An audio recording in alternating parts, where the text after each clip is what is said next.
জয় হিন্দ, জয় ভারত বন্ধুরা। তোমরা হচ্ছে ডিফেন্স লাভার চ্যানেল।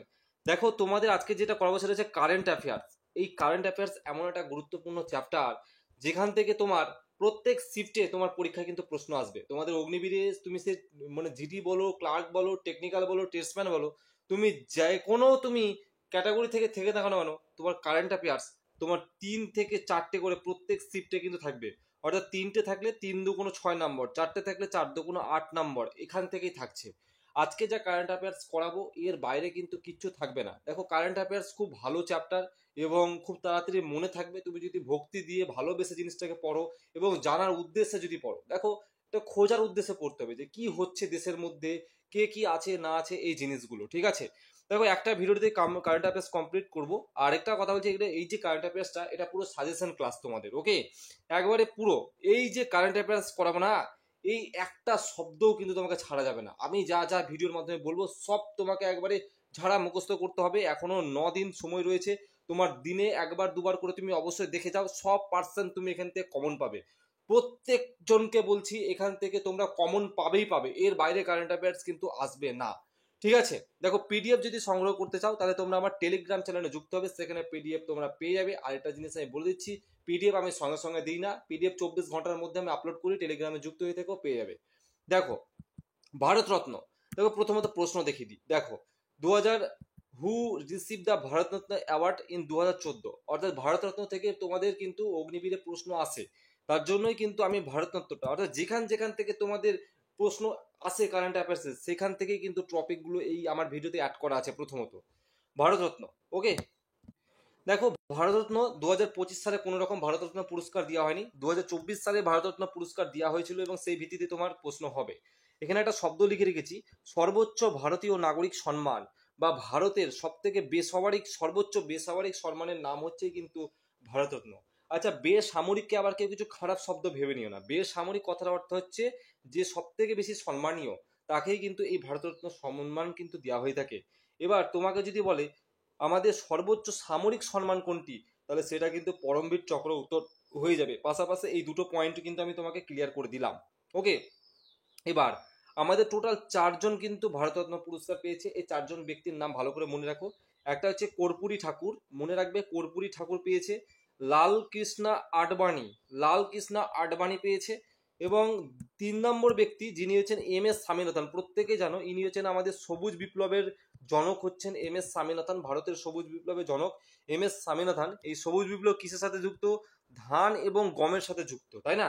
তো সেই স্বামীনাথনকে কিন্তু কি দেওয়া হয়েছে, একে কিন্তু আমাদের কি দেওয়া হয়েছে, ভারতরত্ন পুরস্কার দেওয়া হয়েছে। তারপরে যে PV নরসিংহ রাও, তোমরা অনেকে জানো না, যেটা হচ্ছে তোমাদের PV নরসিংহ রাওকে এটা 1991 সালের দিকে আমাদের ইনি আমাদের কি ছিল, আহ, আমাদের ভারতের প্রধানমন্ত্রী ছিলেন। তো এই PV নরসিংহ রাওকেও কিন্তু ভারতরত্ন দেওয়া হয়েছে। একটা জিনিস তোমাকে আমি ক্লিয়ার করে দিচ্ছি, আমি যদিও তোমাদের জিকে ক্লাস করাইনি কিন্তু তোমাদেরকে বলে দিচ্ছি, তোমাদের জনগণনা ভারতের 2011 সালে যে শেষ জনগণনা হয়েছিল সেখান থেকে 100% পরীক্ষায় প্রশ্ন আসবে।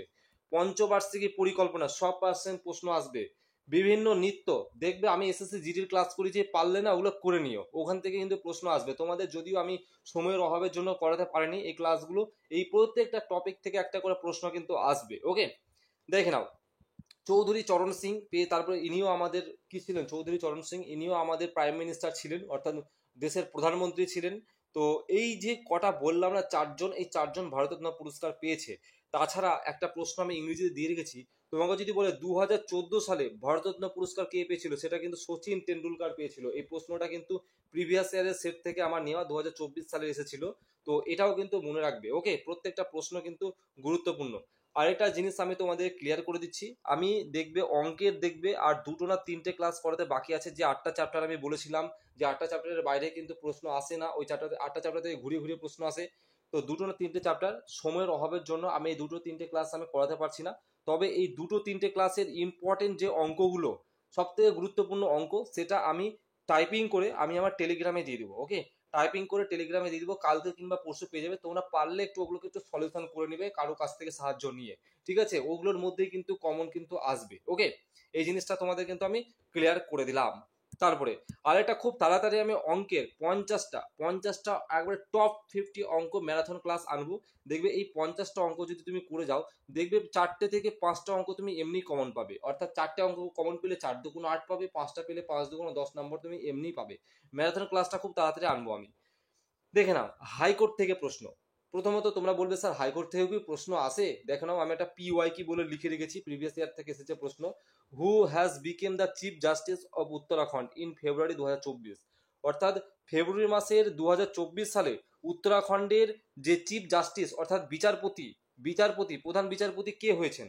তো দেখো আসছে কি প্রশ্ন, আসছে না। অর্থাৎ এবার তোমাকে এখানে তো 25টা, বর্তমানে টোটাল আমাদের কটা 25টা হাইকোর্ট রয়েছে, তাই না? এই 25টা হাইকোর্টের মধ্যে 25টা হাইকোর্টের বিচারপতির নাম তো মনে রাখা সম্ভব নয়। তার জন্য এখান থেকে শুধুমাত্র আমি 4টে হাইকোর্টের নাম ভরেছি। পরীক্ষায় আসলে এই 4টে হাইকোর্ট থেকে প্রশ্ন আসবে, এর বাইরে কিন্তু আসবে না। তার আগে তোমাকে জেনে রাখতে হবে আমাদের বর্তমানে সুপ্রিম কোর্টের বিচারপতি অর্থাৎ প্রধান বিচারপতির নাম হচ্ছেন ভূষণ রামকৃষ্ণ গাভাই। ওকে, এটা কিন্তু সুপ্রিম কোর্ট, হাইকোর্ট না। সুপ্রিম কোর্টের প্রধান বিচারপতির নাম বললে কিন্তু রামকৃষ্ণ গাভাই উত্তর হয়ে যাবে। এবার বর্তমানে আমাদের 25টা হাইকোর্ট আছে, এটা তো আমি আলোচনা করে দিলাম। এইবার আমি যে 4টে হাইকোর্টের নাম বলছি সেটা ভালো করে মনে রাখবে। 1 নম্বর পাটনা হাইকোর্ট, এর প্রধান বিচারপতি কে? পাটনা মানে যেটা হচ্ছে বিহারের পাটনা। এর প্রধান বিচারপতি হচ্ছে আশুতোষ কুমার, মনে রাখবে। আশুতোষ কুমার হচ্ছে পাটনা হাইকোর্টের প্রধান বিচারপতি। তারপরে দেখে নাও উড়িষ্যা হাইকোর্টের প্রধান বিচারপতি না, এখন বর্তমানে বিচারপতি কে আছে উড়িষ্যায়? হরিশ ট্যান্ডন হচ্ছে উড়িষ্যা হাইকোর্টের প্রধান বিচারপতি। জম্মু কাশ্মীর ও লাদাখ হাইকোর্টের বিচারপতির নাম কি? ইনি হচ্ছেন অরুণ পল্লী। খুব ইম্পর্টেন্ট এই 4টে হাইকোর্ট। তারপর হচ্ছে গুজরাটের হাইকোর্টের প্রধান বিচারপতি কে? সুনিতা আগারওয়াল। গুজরাট হাইকোর্টের প্রধান বিচারপতি সুনিতা আগারওয়াল। প্রত্যেকটা একবারে হাইকোর্ট যেগুলো বললাম মাইন্ডের মধ্যে সেট করে নাও। তোমার যদি প্রত্যেকটা ভিডিওতে আমি বলি, আবারও বলবো, তোমার যদি ক্লাস করতে ভালো না লাগে, তোমার যদি বোরিং ফিল হয়, তাও তোমাকে করতে হবে। আর এর মধ্যে দেখবে অনেক কারেন্ট অ্যাফেয়ার্স অনেকের জানা থাকবে, জানা থাকলেও ক্লাস করো, তোমার রিভিশন হবে। আবার অনেক ইনফরমেশন তোমার দেখবে অজানা আছে, সেগুলো তুমি পেয়ে যাবে। দেখে নাও টোটাল আমাদের 28টা রাজ্য এবং 8টা কেন্দ্রশাসিত অঞ্চল। তো 28টা রাজ্যের কিন্তু তোমাদের রাজ্যপাল ও গভর্নর, মানে এক কথায় বলতে গেলে রাজ্যপাল বা মুখ্যমন্ত্রীর নাম তোমাদের মনে রাখার দরকার নাই। আমি যে 14টা রাজ্য রেফার করছি, এই 14টা রাজ্যের রাজ্যপাল এবং মুখ্যমন্ত্রী তুমি পড়ে যাও, তুমি এর বাইরে পাবে না। তুমি দেখবে এখান থেকে ঘুরিয়ে ঘুরিয়ে কমন পাচ্ছ। ঠিক আছে, পরীক্ষার আগে আমি বেশি প্রেশার কাউকে দিই না, এবং পরীক্ষার আগে আমি যে ক্লাসগুলো করাই সেখান থেকে প্রশ্ন আসে। যারা আমার ক্লাস ফলো করে এগুলো তারা কিন্তু জানে। দেখে নাও অরুণাচল প্রদেশের রাজ্যপাল আছেন যে হচ্ছে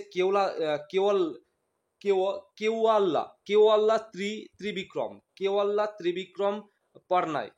এক কথা তুমি যদি এত কিছু মনে না রাখতে পারো, তুমি ত্রিবিক্রম পারনাইকের কথা মনে রাখবে। বা শুধু মনে রাখবে যে অরুণাচল প্রদেশের যিনি এখন বর্তমানে রাজ্যপাল আছেন তিনি আছেন ত্রিবিক্রমটা তো মনেই থাকবে, তাই না, ভাষাটা, বাকিগুলো মনে না থাকলেও। তারপরে এখানকার মুখ্যমন্ত্রী কে আছেন? এখানকার মুখ্যমন্ত্রী যিনি আছেন তিনি হচ্ছেন প্রেমা কুণ্ডু, অর্থাৎ প্রেমের কুণ্ডু, অরুণাচল প্রদেশ। এখানে ট্রিক্স দিয়ে মনে রাখবে, অরুণ প্রেম করতো, অরুণ নামে একটা ছেলে প্রেম করতো, তাই না, এইভাবে তুমি মনে করতে। বা এইভাবে মনে রাখতে পারো যে অরুণ নামের ছেলেরা সব প্রেমে পড়ে যায়, পড়ে দিয়ে পরে নায়ক। তুমি ট্রিক্সের সাহায্যে মনে রাখতে পারো অরুণ নামের ছেলেরা সব কি হয়, প্রেমে পড়ে যায়। তার মানে অরুণ দিয়ে হচ্ছে অরুণাচল প্রদেশ, প্রেমে দিয়ে হচ্ছে যেটা হচ্ছে প্রেমা কুণ্ডু, এবং পড়ে দিয়ে হচ্ছে পরনায়ক। তুমি এইভাবে কিন্তু মনে রাখতে পারো ট্রিক্সের সাহায্যে। ত্রিপুরার রাজ্যপালকে ত্রিপুরার রাজ্যপাল হচ্ছে ইন্দ্রসেন রেড্ডি নাল্লু, ইনি হচ্ছেন ত্রিপুরার রাজ্যপাল। এবং মুখ্যমন্ত্রীকে যিনি হচ্ছেন মানিক সাহা, ত্রিপুরার যে মুখ্যমন্ত্রী তিনি হচ্ছেন মানিক সাহা। তারপরে কি মণিপুর, দেখে নাও মণিপুরের রাজ্যপালকে অজয় কুমার ভাল হচ্ছে মণিপুরের রাজ্যপাল। এটা দুখানে স্টার মার্ক দিয়ে রেখেছি, এই কারণে স্টার মার্ক দিয়ে দিয়েছি কারণ এটা 2025 সালের 22শে মার্চ কিন্তু ইনি পরিবর্তন হয়েছে। এখন তোমাদের এটা কি মাস চলছে? তোমাদের এটা জুন মাস চলছে, তাই না? তাহলে 22শে মার্চ মাত্র কয়েকটা দিন আগে হলো। আসলে কিন্তু এই প্রশ্নগুলোই আসে, যেগুলো রিসেন্ট চেঞ্জ হয় না কারেন্ট অ্যাফেয়ার্স, সেগুলোই কিন্তু পরীক্ষার প্রশ্ন আসে। ঠিক আছে, তো অজয় কুমার ভালের কথা মনে রাখবে। এখানে দেখো আমি মুখ্যমন্ত্রীর নাম ভরিনি, মণিপুরের মুখ্যমন্ত্রীর নাম ভরিনি। কেন ভরিনি? কারণ মণিপুরের মুখ্যমন্ত্রীর নাম গুরুত্বপূর্ণ না, কিন্তু আমাদের রাজ্যপালের নাম গুরুত্বপূর্ণ। আসামের রাজ্যপালের নাম কি? লক্ষণ প্রসাদ আচার্য। ওকে, আসামের যে রাজ্যপাল লক্ষণ প্রসাদ আচার্য, মুখ্যমন্ত্রী হেমন্ত বিশ্ব শর্মা হচ্ছেন আসামের মুখ্যমন্ত্রী। ওকে, দিল্লি খুবই গুরুত্বপূর্ণ, কারণ দিল্লি অরবিন্দ কেজরিওয়ালকে কদিন আগে বাদ দিয়ে কিন্তু সেখানে নতুনভাবে আমাদের মুখ্যমন্ত্রী হচ্ছে রেখা গুপ্তা। আমাদের দিল্লির যে এখন নতুন মুখ্যমন্ত্রী রেখা গুপ্তা, ইনি বিজেপি থেকে বিলং করছেন। খুবই গুরুত্বপূর্ণ দিল্লিটা। এবং এর রাজ্যপালকে ভানাই কুমার সাক্সেনা। ওকে, ভানাই কুমার সাক্সেনা হচ্ছে দিল্লির রাজ্যপাল, খুব গুরুত্বপূর্ণ খুব। যেমন হচ্ছে হরিয়ানা, হরিয়ানার রাজ্যপাল মনে রাখবে বান্দারু দত্ত দত্তয়েত্রা। ওকে, বান্দারু দত্তয়েত্রা হচ্ছেন হরিয়ানার রাজ্যপাল। মুখ্যমন্ত্রীর নাম কি? নায়াব সিংহ সাইনি। নায়াব সিংহ সাইনি হচ্ছেন হরিয়ানার কিন্তু কি আমাদের মুখ্যমন্ত্রী। দেখো স্টার মার্ক দেওয়া রয়েছে, স্টার মার্ক দেওয়া মানে সেটা সব থেকে বেশি গুরুত্বপূর্ণ, কারণ ওগুলো রিসেন্ট চেঞ্জ হয়েছে। তারপর হচ্ছে উড়িষ্যা, উড়িষ্যার আমাদের রাজ্যপালের নাম কি? হরিবাবু, হরিবাবু কুম্ভপতি, কুম্ভপতি। ওকে, হরিবাবু কুম্ভপতি। মুখ্যমন্ত্রীর নাম কি? মোহন চরণ মাঝি, মোহন চরণ মাঝি। তুমি যেটা মনে থাকবে সেটা দিয়ে মনে রাখবে যে উড়িষ্যার যে রাজ্যপাল তিনি হচ্ছেন হরিবাবু, উড়িষ্যার মুখ্যমন্ত্রী তিনি হচ্ছেন চরণবাবু। তুমি যেভাবে খুশি মনে রাখো, সঠিক পুরো নাম মনে রাখতে হবে তার তো কোনো কারণ নেই। তুমি পরীক্ষার হলে জাস্ট একটা জিনিস, কোনো একটা শব্দ মনে রাখো যেটা তুমি অপশন দেখলে বুঝতে পেরে যাবে। ঠিক আছে। ছত্তিশগড়, ছত্তিশগড়ের রাজ্যপালের নাম কি? রোমান ডেকা, রোমান ডেকা হচ্ছে ছত্তিশগড়ের রাজ্যপাল। মুখ্যমন্ত্রীর নাম কি? বিষ্ণুদেও সাই হচ্ছেন, ইনি অনেকদিন থেকে রয়েছে ছত্তিশগড়ের বিষ্ণুদেও সাই। ওকে, তারপর হচ্ছে গুজরাট, গুজরাটের রাজ্যপালের নাম কি? শ্রী আচার্য দেবভরাত, খুব গুরুত্বপূর্ণ। তুমি গুজরাট দিয়ে শুধুমাত্র শ্রী আচার্যকে মনে রাখো। মুখ্যমন্ত্রীকে ভূপেন্দ্র পাটেল, ইনি গুজরাটের কিন্তু মুখ্যমন্ত্রী রয়েছেন। গোয়াটা খুব গুরুত্বপূর্ণ, কারণ গোয়ার যে রাজ্যপাল তিনি আছেন শ্রীধর পিল্লাই, শ্রীধর পিল্লাই, এবং মুখ্যমন্ত্রী আছেন প্রমোদ সাওয়ান্ত। ঠিক আছে। দেখো তোমাদের কিন্তু আমি এই 28টা রাজ্য এই কারণে ভরে নিই, কারণ পরীক্ষার আগে তোমরা মনে রাখতে পারবে না স্যার। ওকে, কারণ জোর জবরদস্তি ব্রেনে কিছু ভরার দরকার নেই। আমি যা করাচ্ছি না একটু মনে রাখার চেষ্টা করো, দুবেলা তিনবেলা করে কারেন্ট অ্যাফেয়ার্সটা দেখো, তুমি ঝাড়া নাম্বার পাবে। ঠিক আছে। তুমি হাজারটা পড়ে তুমি কমন পাবে না, কিন্তু তুমি এই সামান্যটুকু নোট পড়ে তোমাকে তাজা নাম্বার কিন্তু তোমাকে পরীক্ষায় কিন্তু একবারে 100% তুমি পেয়ে আসবে। তো এই জিনিসগুলোর জন্যই বলবো একটু কষ্ট হলেও তোমাকে পড়তে বলবো, পড়ে নিও। মধ্যপ্রদেশ, মধ্যপ্রদেশের রাজ্যপালের নাম হচ্ছে চঙ্গন ভাই প্যাটেল, এবং মুখ্যমন্ত্রী হচ্ছে মোহন যাদব। ওকে, তারপরে রাজস্থান, রাজস্থানের যে রাজ্যপাল তিনি হচ্ছেন হরিভাউ কিষান রাও বাগদে। রাজস্থানের যে রাজ্যপাল সরি হরিভাউ। আচ্ছা, রাজস্থানে যারা থাকে সব ভাও ভাও বলি না, যে হে ভাও এ ভাও এই যে বলি, তো এইভাবে মনে রাখবে। কিংবা রাজস্থানে সব কিষান থাকে বেশি, কিষান বলে কৃষক থাকে বেশি। তুমি যেভাবে তোমার মনে থাকবে, ব্রেন যেভাবে ক্যাপচার করবে। তারপরে মুখ্যমন্ত্রী ভজনলাল শর্মা। দেখো ওইদিকে তো সব ভজনলাল, এইসব লাল টাল, ভজনলাল সুপারি লাল এইসব ব্যক্তি বেশি হয়ে থাকে। উত্তরাখণ্ড, উত্তরাখণ্ডের রাজ্যপালের নাম কি? উত্তরাখণ্ডের রাজ্যপালের নাম হচ্ছে লেফটেন্যান্ট জেনারেল গুরমিত সিং। এত কিছু মনে রাখা দরকার নেই, শুধু মনে রাখবে গুরমিত সিং। গুরমিত সিং হচ্ছেন উত্তরাখণ্ডের রাজ্যপাল। মুখ্যমন্ত্রী হচ্ছে পুষ্কর সিং ধামি, অর্থাৎ পুষ্কর সিং ধামির নাম মনে রাখবে। দেখো তারপরে হচ্ছে মহারাষ্ট্র, মহারাষ্ট্রের রাজ্যপালের নাম কি? সিপি রাধাকৃষ্ণন। মহারাষ্ট্রের রাধাকৃষ্ণন আছে। মুখ্যমন্ত্রীকে দেবেন্দ্র ফডনবিস। ওকে, দেবেন্দ্র ফডনবিস হচ্ছে আমাদের মহারাষ্ট্রের মুখ্যমন্ত্রী। এছাড়াও এই দেখো আরো আমি 4খানা রাজ্যের মুখ্যমন্ত্রী দেখবে, দুটো রাজ্যের মুখ্যমন্ত্রী এবং দুটো রাজ্যের নাম লিখে রেখেছি। কেন লিখে রেখেছি স্যার? এগুলো রিসেন্ট, এই কদিন আগে এরা চেঞ্জ হয়েছে। তোমাদের পরীক্ষা আসলে না এই রিসেন্ট চেঞ্জ হওয়াগুলো আসে। যেমন জম্মু কাশ্মীরের যে মুখ্যমন্ত্রী ইনি কিন্তু ওমর আবদুল্লাহ হয়েছে, তাই না? ওমর আবদুল্লাহ এই জন্য কিন্তু গুরুত্বপূর্ণ। অন্ধ্রপ্রদেশের মুখ্যমন্ত্রী চন্দ্রবাবু নাইডু হয়েছে, খুব গুরুত্বপূর্ণ অন্ধ্রপ্রদেশ, চন্দ্রবাবু নাইডু। কেরালার নতুন রাজ্যপাল হিসাবে কে গ্রহণ করেছেন? তিনি হচ্ছেন আর্লেকার, রাজেন্দ্র আর্লেকার। ওকে, বিহারের রাজ্যপাল হিসাবে মোহাম্মদ খান কিন্তু কি করেছে? যুক্ত হয়েছে। ওকে, তো এই জিনিসগুলো একটু মনে রাখবে। বিহারকে আমি বলেছি, বিহার আমি মেবি বিহার, ত্রিপুরা, মণিপুর, আসাম, দিল্লি, হরিয়ানা, উড়িষ্যা, ছত্তিশগড়, গুজরাট, গোয়া, মধ্যপ্রদেশ, উত্তর রাজস্থান। ঠিক আছে, বিহার বলিনি। এবার প্রথম স্থান অধিকার করে আছে, খুব গুরুত্বপূর্ণ, ভেরি ভেরি ভি 4-5টা স্টার মেরে দাও। দেখো এগ্রিকালচার, অর্থাৎ এগ্রিকালচার বলতে কৃষিকাজ। কৃষিকাজের দিক দিয়ে ভারতের কোন জিনিসের কোনটা কত নম্বর স্থানে রয়েছে, কে কি? যেমন ধান উৎপাদনে পশ্চিমবঙ্গ প্রথম স্থান অধিকার করেছে। ডাইরেক্ট প্রশ্ন বলবে ধান উৎপাদনে ভারতের কোন রাজ্য প্রথম স্থান অধিকার করেছে? গম উৎপাদনে ভারতের কোন রাজ্য প্রথম স্থান অধিকার করেছে? এভাবে প্রশ্ন আসবে। আচ্ছা, গম আর আলু এই দুটো উৎপাদনে উত্তরপ্রদেশ প্রথম স্থান অধিকার করে আছে।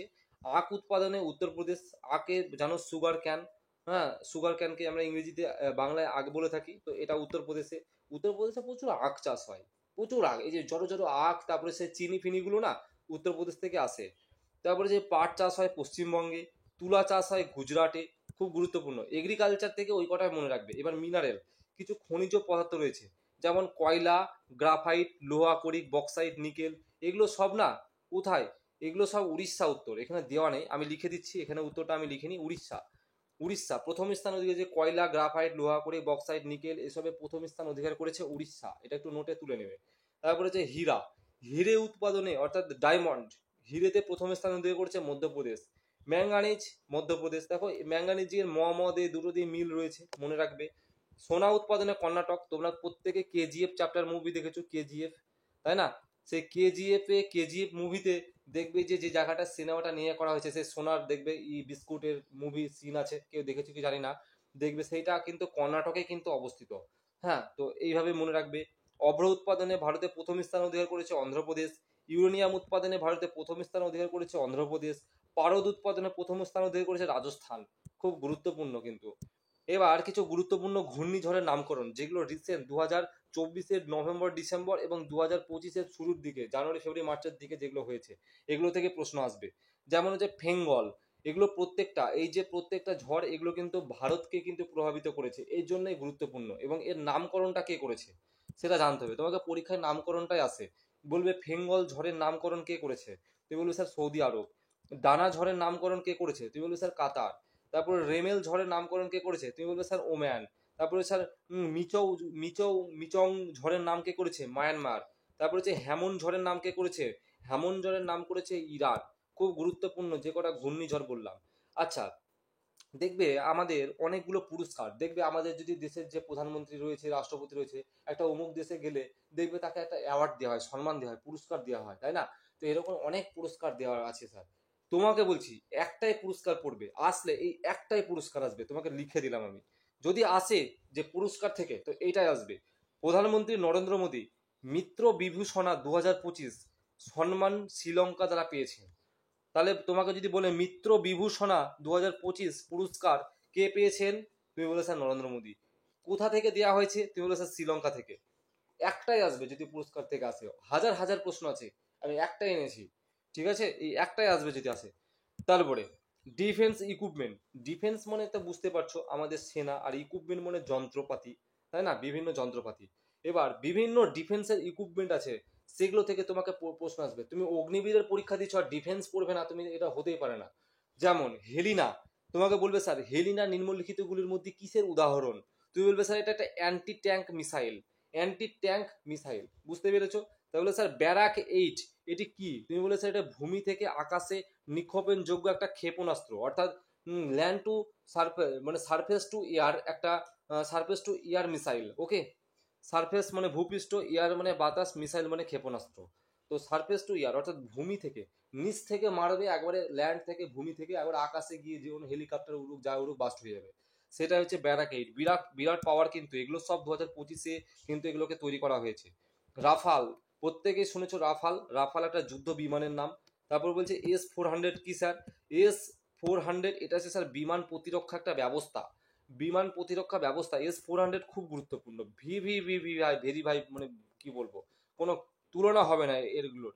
তারপরে স্পোর্টসের, দেখো এবার খেলাধুলার হেড, কোন খেলার কে হেড রয়েছে, এগুলো কিন্তু খুব গুরুত্বপূর্ণ। যেমন আইসিসির বর্তমানে চেয়ারম্যান কে আছে স্যার, আচ্ছা চেয়ারম্যানকে আমরা সভাপতিও বলতে পারি, তাই না? তোমাকে বলবে আইসিসি সভাপতিকে, চেয়ারম্যানের জায়গায় সভাপতি থাকতেই পারে, তখন কিন্তু তুমি গুলিয়ে ফেলবে না। তো আইসিসির সভাপতি হচ্ছে বা চেয়ারম্যান হচ্ছে জয় শাহ। ওকে, আইসিসির সিও কে স্যার, আইসিসি সিও হচ্ছে জিওফ অ্যালারডাইস। ওকে, জিওফ অ্যালারডাইস হচ্ছে আইসিসির সিও, প্রত্যেকটা গুরুত্বপূর্ণ। আইসিসির হেডকোয়ার্টার স্যার কোথায় রয়েছে, আমাদের যে ইন্ডিয়ান ক্রিকেট কাউন্সিল, আইসিসির ফুল ফর্ম হচ্ছে ইন্ডিয়ান ক্রিকেট কাউন্সিল, এর হেডকোয়ার্টার কোথায় রয়েছে স্যার, দুবাই। ওকে, এটাও কিন্তু মনে রাখবে, আইসিসির হেডকোয়ার্টার কিন্তু স্যার দুবাইয়ে রয়েছে। তারপরে বিসিসিআই, বিসিসিআই, ওকে, বিসিসিআই এর যে প্রেসিডেন্ট কে আছে, প্রেসিডেন্টকে আমরা সভাপতি বলতে পারি। বিসিসিআই এর সভাপতিকে রজার বিনি হচ্ছেন বিসিসিআই এর সভাপতি। তারপরে ফিফা, ফিফা এটা ফুটবলের, আমাদের ফিফা ওয়ার্ল্ড কাপ হয়ে থাকে, মেসি, রোনাল্ডো এরা বড় বড় প্লেয়াররা কি খেলে, সব তো ফিফা ওয়ার্ল্ড কাপ খেলে। আমাদের যেমন বিশ্বকাপ খেলি ক্রিকেটের, তেমন ওরা ফিফা ওয়ার্ল্ড কাপ খেলে। তো ফিফা এর প্রেসিডেন্ট কে আছে, মনে রাখবে নামটা, যেটা হচ্ছে গিয়ানি ইনফ্যান্টিনিও। ইনফ্যান্টিনিও নামটা মনে রাখবে, গিয়ানি ইনফ্যান্টিনিও হচ্ছেন ফিফার প্রেসিডেন্ট। এবার বিভিন্ন সংস্থার হেড, এগুলো বিভিন্ন সংস্থা, গুরুত্বপূর্ণ সংস্থা আছে, যেমন দেখো ইসরো, আমাদের ইসরোর প্রত্যেকের নাম শুনেছো ইসরো। এই ইসরোর এখন চেয়ারম্যান কে বা সভাপতি কে? Doctor V Narayan. ইনি হচ্ছেন ইসরোর আমাদের কি চেয়ারম্যান। ইসরোর ফুল ফর্ম কি? ইন্ডিয়ান স্পেস রিসার্চ অর্গানাইজেশন, তাই না? ইন্ডিয়ান স্পেস রিসার্চ অর্গানাইজেশন হচ্ছেন ইসরোর ফুল ফর্ম। এর চেয়ারম্যান হচ্ছেন ডক্টর ভি নারায়ণ। আগে এস সোমনাথ ছিল, এখন চেঞ্জ হয়ে গেছে। ওকে, এগুলো কিন্তু মনে রাখবে যে সবাই কিন্তু দেখবে, তুমি দেখবে যদি এটা তোমার পরীক্ষার প্রশ্ন আসে ইসরোর চেয়ারম্যান, তোমার অপশনে সোমনাথ অপশন থাকবেই 100%। আর ম্যাক্সিমাম যারা ওই সোমনাথই মেরে আসবে, কিন্তু এটা রিসেন্ট চেঞ্জ হয়ে গেছে। ডিআরডিও, দেখো ডিফেন্স রিসার্চ ডেভেলপমেন্ট অর্গানাইজেশন, ডিআরডিওর ফুল ফর্ম। এই ডিআরডিওর চেয়ারম্যান বর্তমানে যে সমীর কামাত, মনে রাখবেন সমীর কামাত হচ্ছে ডিআরডিওর বর্তমান চেয়ারম্যান। তারপর নীতি আয়োগের চেয়ারম্যানকে, দেখো আমাদের যে নীতি আয়োগের চেয়ারম্যান, তিনি কিন্তু আমাদের ভারতের যে প্রধানমন্ত্রী, তিনি কিন্তু স্বয়ং নিজেই হয়। ঠিক আছে, এবার তোমাকে অপশন প্রধানমন্ত্রী নরেন্দ্র মোদীও থাকতে পারে, বা শুধু বলতে পারে ভারতের প্রধানমন্ত্রী। তো এটা তোমাকে একটু নিজের লজিক খাটিয়ে বুঝে নিতে হবে। আচ্ছা, উপসভাপতি আমাদের নীতি আয়োগেরই, ঠিক আছে, এটা নীতি আয়োগেরই উপসভাপতি লিখে দিয়েছি। উপসভাপতি বা ডেপুটি চেয়ারম্যান বলে থাকি নীতি আয়োগের, সুমন কুমার বেরি, খুব গুরুত্বপূর্ণ, তোমাকে উপসভাপতি বলতেই পারে, যেটা হচ্ছে ডেপুটি চেয়ারম্যান। কার? নীতি আয়োগের ডেপুটি চেয়ারম্যান হিসেবে কে নিযুক্ত হয়েছেন? সুমন কুমার বেরি। তারপরে সিইও, নীতি আয়োগের সিইও কে আছে? সিইও হচ্ছে বিভিআর সুব্রমণিয়াম, বিরাট ইম্পর্টেন্ট, বিরাট। বিভিআর সুব্রমণিয়াম হচ্ছে নীতি আয়োগের সিইও। বিএসএফ, আমাদের যে বিএসএফ এর ডিজি কে রয়েছেন দলজিৎ সিং চৌধুরী, বিএসএফ এর ডিজি রয়েছে, ডিজি। ওকে, এসএসবি সশস্ত্র সীমা বলের আমাদের ডিজি কে রয়েছেন অমৃত মোহন প্রসাদ, ভেরি ভেরি ইম্পর্টেন্ট এই দুটোই। দেখো এখানে সিআইএসএফ ছিল, সিআরপিএফ ছিল, আইটিবিপি ছিল, তাই না, আসাম রাইফেল ছিল, আমি কারো ভরিনি। আমি শুধুমাত্র 8 বাহিনী ফোর্সের মধ্যে দুটো বাহিনীকে ভরেছি, বিএসএফ আর এসএসবি, আসলে এই দুটো থেকেই আসবে। ঠিক আছে, সিডিএস তো জানো, চিফ অফ ডিফেন্স স্টাফ, যেটা হচ্ছে আমাদের নতুন করে হলো অনিল চৌহান, বিরাট গুরুত্বপূর্ণ। তোমাদের আর্মির পরীক্ষা দিতে যাচ্ছ, আর্মি হচ্ছে সিডিএস এর একটা অন্যতম ভাগ। তো সিডিএস নিয়ে প্রশ্ন আসবে না এটা হতেই পারে না, অনিল চৌহানের নামটা মনে রাখবে। বর্তমানে আর্মির চিফ কে রয়েছেন? উপেন্দ্র দ্বিবেদী হচ্ছেন আর্মির চিফ রয়েছে। নেভির বর্তমানে হেড বা প্রধান বা চিফ কে রয়েছে? দীনেশ কুমার ত্রিপাঠী রয়েছেন। এয়ারফোর্সের বর্তমানে চিফ কে রয়েছেন? অমরপ্রীত সিং কিন্তু এয়ারফোর্সের বর্তমানে চিফ। প্রত্যেকটা শব্দ গুরুত্বপূর্ণ স্যার। ওকে, তারপরে সুপ্রিম কোর্ট, সুপ্রিম কমান্ডারকে, আমাদের যে সুপ্রিম কমান্ডার কাকে বলি স্যার? আমাদের যে তিনটে বাহিনী, আর্মি, নেভি, এয়ারফোর্স, এই তিনটে বাহিনীকে একসাথে মিলে বলি স্যার সুপ্রিম কমান্ডার। এই তিনটে বাহিনীর হেড বা সর্বাপেক্ষা বড়, তিনি হচ্ছেন রাষ্ট্রপতি। তো এই রাষ্ট্রপতি হচ্ছেন তিনটি বাহিনীর প্রধান। অ্যাকচুয়ালি আমাদের যে এই যে প্রধানগুলো বললাম না, আর্মি, নেভি, প্রত্যেকের প্রধান বললাম, তারও প্রধান রয়েছে কে? রাষ্ট্রপতি। তারপরে ক্যাগ, কন্ট্রোলার অডিটর জেনারেল, এই যে ক্যাগ, এই ক্যাগের বর্তমানে আমাদের হেড রয়েছেন সঞ্জয় মূর্তি। ওকে, মুখ্য নির্বাচন কমিশন, যেটাকে বলে চিফ ইলেকশন কমিশন, এর বর্তমানে ইলেকশন কমিশন বলতে গেলে আমাদের দেশে যে ভোট হয় প্রত্যেক বছর, এই ভোটকে দেখাশোনা করে নিশ্চয়ই আমাদের যে মুখ্য নির্বাচন কমিশন আছে, সে এই সংস্থাটা দেখাশোনা করে, তার হেড কে হয়েছেন জ্ঞানেশ কুমার।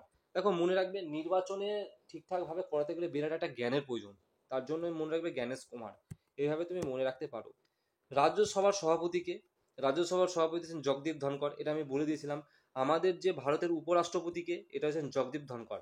ভারতের যে উপরাষ্ট্রপতি হয়, সেই ভারতের কিন্তু উপরাষ্ট্রপতি হয় আপনি কিন্তু উপরাষ্ট্রপতির পদ নেওয়া মানেই সে রাজ্যসভার চেয়ারম্যান হয়ে যাবে। উপরাষ্ট্রপতি যে পদ নেবে আপনি রাজ্যসভার চেয়ারম্যান হয়ে যায়, এটা মনে রাখবে। এখানে লিখে দিচ্ছি, মনে রাখবে, যিনি ভারতের উপরাষ্ট্রপতি হন তিনি রাজ্যসভার সভাপতি হন, যদিও লিখে দিয়েছি তোমাদের জন্য। তারপরে অ্যাটর্নি জেনারেল, ভারতের বর্তমানে অ্যাটর্নি জেনারেল কে হচ্ছে আর ভেঙ্কট রমনি, হচ্ছেন ভারতের বর্তমানে অ্যাটর্নি জেনারেল স্যার। ওকে, সুপ্রিম কোর্টের প্রধান বিচারপতির নাম হচ্ছেন গাভাই, এটা আমি অলরেডি আলোচনা করে দিয়েছি যে আমাদের রামকৃষ্ণ গাভাই হচ্ছেন সুপ্রিম কোর্টের প্রধান বিচারপতি। রাষ্ট্রপতিকে আমাদের দ্রৌপদী মুর্মু স্যার, উপরাষ্ট্রপতিকে জগদীপ ধনকর, প্রধানমন্ত্রীকে স্যার নরেন্দ্র মোদী। এই যে কটা 20খানা আমি যে বিভিন্ন পদ বললাম, সেই পদগুলো পড়ে নিও, গুরুত্বপূর্ণ। এবার খেলাধুলা সম্পর্কিত নিয়ে আমি গুরুত্বপূর্ণই ভরেছি, এক্সট্রা কিছু হ্যাজাগেজা নোটস ভরিনি। যেমন প্যারিস অলিম্পিক 2024, তোমাকে প্রথমে বলবে আমাদের প্যারিস অলিম্পিক 2024-এ এটা কোথায় আয়োজিত হয়েছে? তুমি বলবে স্যার ফ্রান্সের প্যারিসে এটা আয়োজিত হয়েছে। ওকে, প্রথম প্রশ্ন ক্লিয়ার। এই প্যারিস অলিম্পিকে আমাদের নীরাজ চোপড়া ইনি কিন্তু আমাদের সিলভার বা রূপো, এক কথায় সিলভারকে আমরা বলি স্যার রূপো, ইনি কিন্তু রূপো জিতেছেন কিসের? জ্যাভলিন থ্রোতে। তোমাকে প্রশ্ন বলবে আমাদের প্যারিস অলিম্পিকে নীরাজ চোপড়া কি পুরস্কার জিতেছে? তুমি বলে স্যার সিলভার বা রূপো। কিসে জিতেছে স্যার? তুমি বলে স্যার জ্যাভলিন থ্রোতে। মনু ভাকার, ইনি কিন্তু মনু ভাকারটা এই কারণে গুরুত্বপূর্ণ কারণ ইনি হচ্ছেন ভারতের প্রথম মহিলা যিনি একসাথে দুটো ম্যাচ খেলে কিন্তু উইনিং হয়েছে, মনু ভাকার। ঠিক আছে, ইনি কিন্তু ব্রোঞ্জ পেয়েছেন 10 মিটার এয়ার পিস্তল, অর্থাৎ 10 মিটার একটা পিস্তল থাকবে, 10 মিটার দূরে গিয়ে শুট করতে হবে, যে যত পারে সঠিক জায়গায় শুট করবে সে জিতবে। তো মনু ভাকারের নামটা মনে রাখবে। তারপরে 38তম জাতীয় খেলা, যেটা হচ্ছে 38তম ন্যাশনাল গেমস 2025, এটা কোথায় আয়োজিত হয়েছে স্যার? মনে রাখবে এটা উত্তরাখণ্ডে আয়োজিত হয়েছে। তোমাকে যদি 38তম ন্যাশনাল গেমসের কথা বলে সেটা কিন্তু উত্তরাখণ্ড হবে। কিন্তু তোমাকে যদি বলে 39তম জাতীয় খেলা, এটা পরের বছর আমাদের কিন্তু নেক্সট 2026 সালে মেঘালয়ে হবে। ওকে, গুরুত্বপূর্ণ কারেন্ট অ্যাফেয়ার্স। এবার অস্ট্রেলিয়া ওপেন 2025 এবং ইউএস ওপেন 2024 এই দুটো জিতেছে কে স্যার? তোমরা বলবে স্যার জ্যানিক সিনারের নামটা মনে রাখবে। জ্যানিক সিনার কিন্তু এই দুটো জিতেছে। অস্ট্রেলিয়া ওপেন 2025 এবং ইউএস ওপেন 2024 এই দুটো জিতেছে জ্যানিক সিনার। ফ্রেঞ্চ ওপেন 2024 এবং উইম্বলডন ওপেন 2024। তোমরা বলতে পারো যে স্যার আপনি এগুলো কি বলছেন, কিছু বুঝতে পারছি না। এগুলো সব একটা খেলা, ব্যাডমিন্টন খেলা। ঠিক আছে, ব্যাডমিন্টনে উইম্বলডন কিসের সাথে যুক্ত? উইম্বলডন নামটা ব্যাডমিন্টন না? তো এগুলো বিভিন্ন ব্যাডমিন্টন ট্রফির খেলা। তো এই যে ফ্রেঞ্চ ওপেন 2024, উইম্বলডন ওপেন 2024 এগুলো জিতেছেন কার্লোস আলকারাজ কিন্তু জিতেছেন। টি20 ওয়ার্ল্ড কাপ 2024-এ কে জিতেছে স্যার? ভারত জিতেছে। খুব গুরুত্বপূর্ণ, টি20 ওয়ার্ল্ড কাপটা খুব গুরুত্বপূর্ণ। তারপরে এবার ন্যাশনাল এবং ইন্টারন্যাশনাল কিছু পুরস্কার সম্পর্কে আলোচনা করা রয়েছে। যেমন 97তম আমাদের অস্কার পুরস্কারের জন্য সব থেকে সেরা ছবি কে পেয়েছে? সেরা ছবি, সব থেকে ভালো ছবি অনোরা। অনোরা নামে একটা ছবি রয়েছে, পিকচার, যেটা আছে ANORA। তোমরা পারলে মুভিটা দেখবে। আগে পেয়েছিল ওপেন ওপেন হাইমারের, আমাদের ওপেন হাইমার যে সিনেমা পরমাণু বোমা নিয়ে করেছিল, ওপেন হাইমার পেয়েছিল। তো তেমনি এটাও কিন্তু গুরুত্বপূর্ণ। আচ্ছা, 69তম ফিল্মফেয়ার অ্যাওয়ার্ড 2024 সালে কোন ফিল্মকে দেওয়া হয়? 12 ফেল। কেউ দেখেছো নাকি দেখি জানি না। একবার যদি এই 12 ফেল সিনেমাটা দেখো, তোমার পড়ার প্রতি একবারে রক্ত গরম হয়ে টকবক করে ফুটবে, মনে হয় সঙ্গে সঙ্গে পড়তে বসি, এরকম মনে হবে। তারপরে 85তম গ্র্যান্ড মাস্টার আমাদের কি হয়েছেন? ইনি হচ্ছেন স্যাম নিখিল। মনে রাখবেন 85তম গ্র্যান্ড মাস্টারের নাম হচ্ছেন স্যাম নিখিল। 84তম গ্র্যান্ড মাস্টারের নাম হচ্ছেন বৈশালী রমেশ বাবু, আর বৈশালী রমেশ বাবু অ্যাকচুয়ালি। ওকে, এবার বিভিন্ন মন্ত্রী, ঠিক আছে, বিভিন্ন মন্ত্রীর নাম বলবো। যেমন হচ্ছে শ্রী রাজনাথ সিং, ইনি আমাদের বর্তমানে প্রতিরক্ষা মন্ত্রী পদে রয়েছেন। একটা জিনিস বলি স্যার, আমি কারেন্ট অ্যাফেয়ার্স কিন্তু বেশি ভরে নিই, যেহেতু সামনে পরীক্ষা, আর তোমাদের 9টা দিনের মাথায় কি বা মনে থাকবে। আমি পারলে 1000 গাদা গাদা কারেন্ট অ্যাফেয়ার্স ভরতে পারতাম, ভরে নিই। একবারে টপ কারেন্ট অ্যাফেয়ার্স গুলো ভরেছি, যেগুলো থেকে পরীক্ষার প্রশ্ন আসে। দেখো, আরো দুটো চ্যাপ্টার থেকে তোমাদের টপিক থেকে কারেন্ট অ্যাফেয়ার্সের আমাকে প্রশ্ন ভরতে হতো। একটা হচ্ছে মিলিটারি এক্সারসাইজ, অর্থাৎ দুটো দেশের মধ্যে যে একটা সামরিক চুক্তি হয়, মিলিটারি চুক্তি, দেখবে এগুলো প্রত্যেক শিফটে আগের বছর এসেছে। এই জায়গা থেকে কিন্তু স্যার আমি আজকে প্রশ্ন ভরিনি, কারণ আমি স্যার এই কোশ্চেনগুলো আমার এখনো সেটা পিডিএফে টাইপিং করা হয়নি, আমার সময়ের প্রচণ্ড অভাব। তোমরা টেলিগ্রামে যুক্ত হয়ে থাকো, আমি ওই কটা গুরুত্বপূর্ণ যে মিলিটারি এক্সারসাইজগুলো রয়েছে এবং বিভিন্ন দেশের মধ্যে যে চুক্তিগুলো হয়েছে সেগুলো থেকে প্রত্যেক শিফটে একটা করে প্রশ্ন এসেছিল আগের বার। তো সেই টপিকে মোটামুটি 10-12টা নাম আমি লিখে দিব, তোমরা ওটা পড়ে নেবে। টেলিগ্রামে যুক্ত হয়ে থাকো, টাইপিং করে আমি ঠিক সময় পাঠিয়ে দেবো। আমি নোটসের মধ্যে ভরে নিই আমার সময়ের অভাবের জন্য, ঠিক আছে। তারপরে শ্রী অমিত শাহ, ইনি আমাদের স্বরাষ্ট্রমন্ত্রী। অমিত শাহ কি পদে রয়েছেন? স্বরাষ্ট্রমন্ত্রী। জয়শঙ্কর কি পদে রয়েছে? বিদেশ মন্ত্রী পদে রয়েছে জয়শঙ্কর। ধর্মেন্দ্র প্রধান, ইনি আমাদের শিক্ষামন্ত্রী। নির্মলা সীতারমন, ইনি হচ্ছেন অর্থমন্ত্রী। প্রত্যেকেই জানেন যে নির্মলা সীতারমন অর্থমন্ত্রী। ওকে, এই জয়শঙ্করের নাম প্রত্যেকে জানে যে বিদেশ মন্ত্রী আমাদের জয়শঙ্কর। তারপরে হচ্ছে অশ্বিনী বৈষ্ণব, ইনি হচ্ছেন ভারতের রেলমন্ত্রী। দেখবে আমাদের যে ক্যাবিনেট মিনিস্টার রয়েছে স্যার, দেখবে 50টার কাছাকাছি মিনিস্টার রয়েছে। তার মধ্যে কটা নাম ভরেছি? 1 2 3 4 5 6, 6টা মিনিস্টারের নাম ভরেছি 50টার মধ্যে। আসলে এগুলো থেকেই আসবে। আগের বার এসেছিল তোমাদের, আগের বার 2024-এ প্রশ্ন এসেছিল যে বর্তমানে ভারতের শিক্ষামন্ত্রী কি আছে। ভাই কমনই দিবে, ডেবিকাল বেসিস তোমাকে ঘুরিয়ে পিছিয়ে দিবে না। একটা মনে রাখতে পারো, আমাদের সড়ক মন্ত্রী, ওর নামটা আমার লেখা নেই এবং মনেও পড়ছে না আমাদের বর্তমানে সড়ক মন্ত্রী কে রয়েছে। এটা গুরুত্বপূর্ণ, আমাদের যে সড়ক এবং পরিবহন মন্ত্রী, এটা কিন্তু দেয় পরীক্ষায়। তো এটা একটু তোমরা একটু পাশাপাশি ইন্টারনেট থেকে সার্চ করে দেখে নিও এবং কমেন্ট বক্সে জানিয়ে দিও কেউ উত্তর জানা থাকলে, ঠিক আছে। দেখো, তারপর হচ্ছে আচ্ছা, এগুলো গুরুত্বপূর্ণ ধাতু মানে এটা আমি সায়েন্সের ক্লাস করেছিলাম, অ্যাকচুয়ালি কারেন্ট অ্যাফেয়ার্সের ক্লাস শেষ হয়ে গেল। ওকে, কারেন্ট অ্যাফেয়ার্সের ক্লাস শেষ হয়ে গেল, তো এই পর্যন্তই। জয় হিন্দ স্যার, সুস্থ থেকো, ভালো থেকো।